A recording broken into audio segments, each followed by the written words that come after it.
Okay, since so many people asked me about the field geometry depending on the shape of the magnet, the answer is that it remains unchanged. So I'm actually going to use a spherical magnet, a cylindrical magnet, a pyramidal magnet, or a conical magnet, same thing, a disc magnet, a ring magnet, and a cube magnet.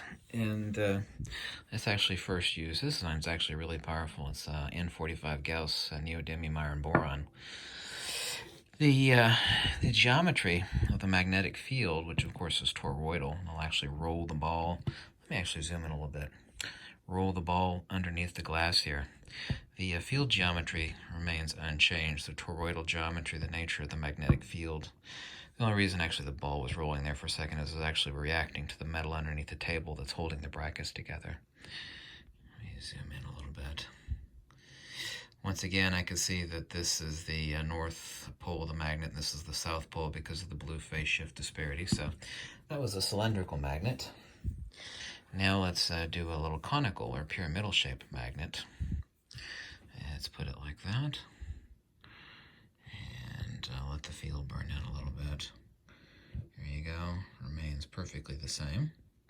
Yeah, I can see more of this pole on it because the butt end of the pyramid is actually sticking up with this little conical magnet.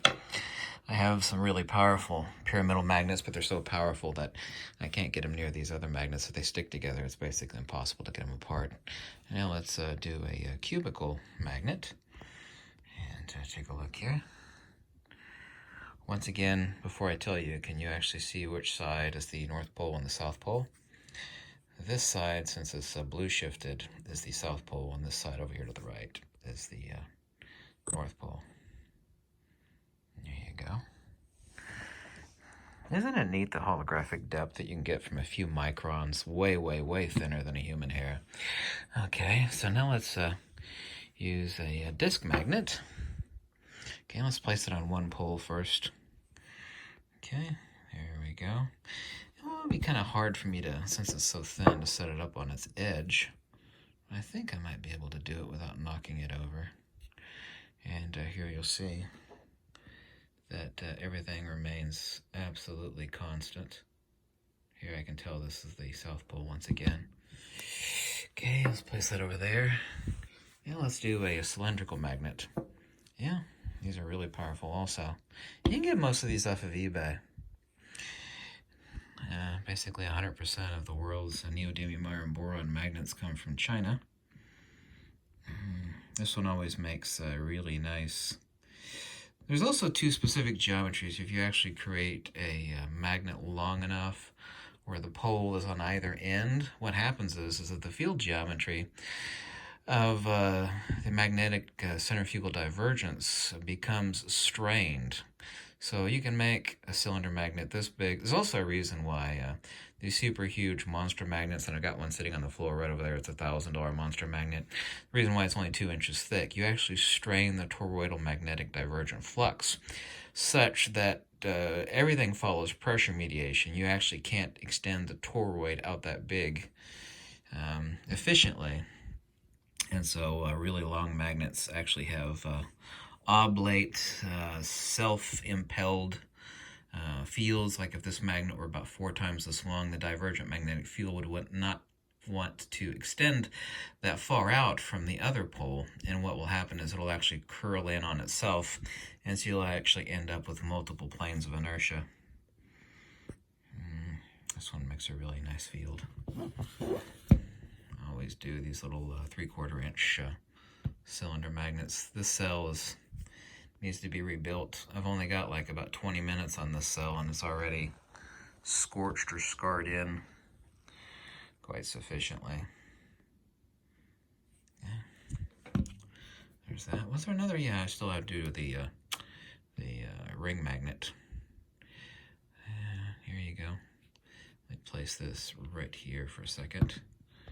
See if I can zoom in where you can see. There we go.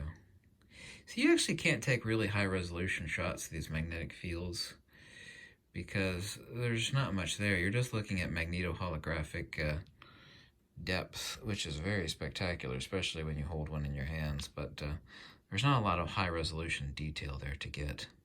you can make them more sensitive. This one is a really sensitive one. If you actually look closely, you'll actually see like a little ball of light on either pole. You can't kind of see it at that angle, but here you can see it really good. I'll explain that later in the 4th edition of the book. It's fascinating, actually. And it follows field pressure precisely. Now let's see if I could place this on its side. This does not want to hang on its side. I actually have to prop it up with a rock here. And the other magnet wants to accelerate towards it. So that's a problem. There we go. There's a reason you don't want to have multiple powerful magnets sitting on the same table at the same time.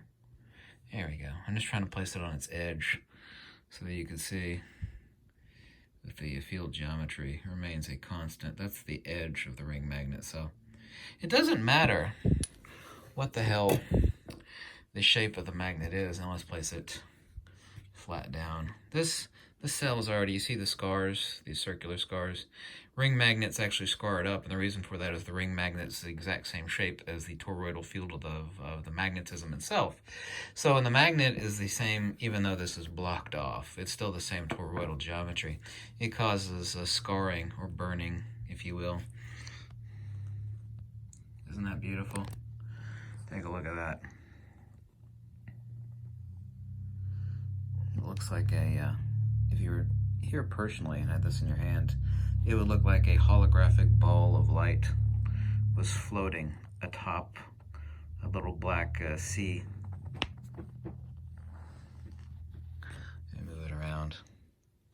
See the little burn mark it created right there? You see that? That little scar, that black spot?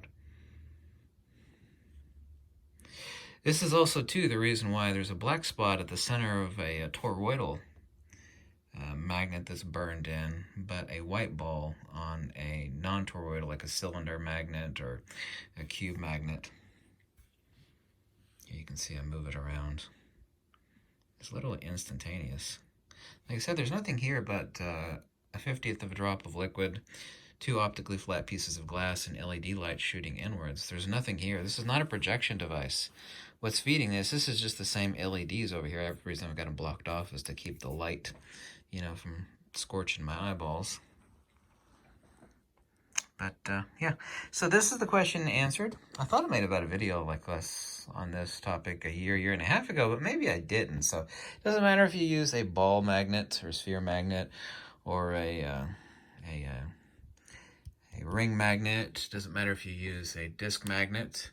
Doesn't matter if you use a cube magnet or a cylinder magnet or a pyramidal or a conical magnet. The field geometry of the divergent centrifugal magnetic field is, of course, irreproachably the same. You can torque it and twist it a little bit by using large pyramidal magnets and creating a Hallback array and a point, kind of like a fireman's hose, where the conical nozzle forces all the water to a fine divergent flux point.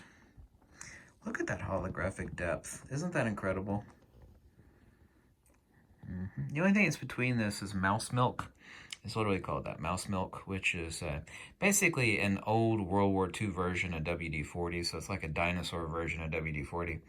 And ferrofluid, any old sort of ferrofluid you can get off of eBay. 2 optically flat pieces of glass and LED lighting. I got videos, just do a search on YouTube on how to make one of these suckers.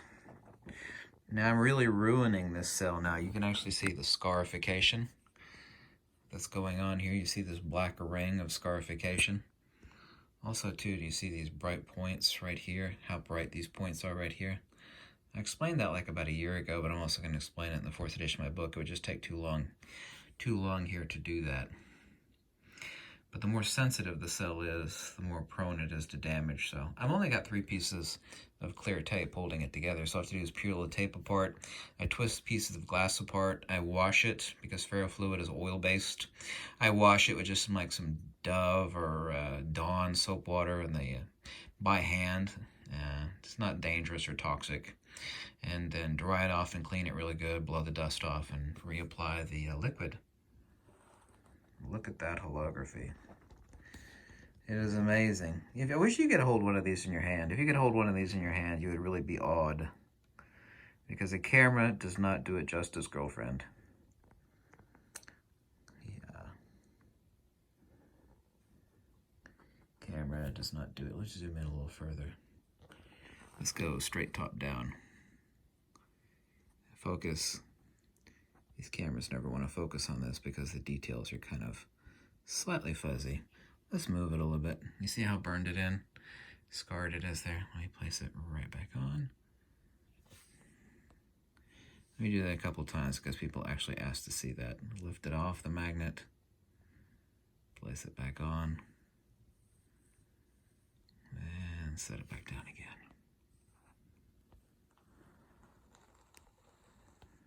There you go, folks. Magnetoholography. And the important point of this video, which of course is to be mentioned, is it doesn't matter what shape the magnet is, the field geometry of the divergent centrifugal magnetic field, which is toroidal, i.e. donut-shaped, is a constant. And this is the thing which gives magnitude and mass to everything in the universe, from macro to micro, from subatomic to atomic, and anything larger. Because 100% of the universe measured in magnitude is due to magnetism and magnetism only. Centrifugal divergent magnetic field creates space. Space has no properties, it only has attributes. I repeat that, and this is what Nikola Tesla said too. That's why I called Einstein a fuzzy-haired crackpot and a lunatic. Space has no properties. Space is literally the after effect of a divergent magnetic field. That's all space is.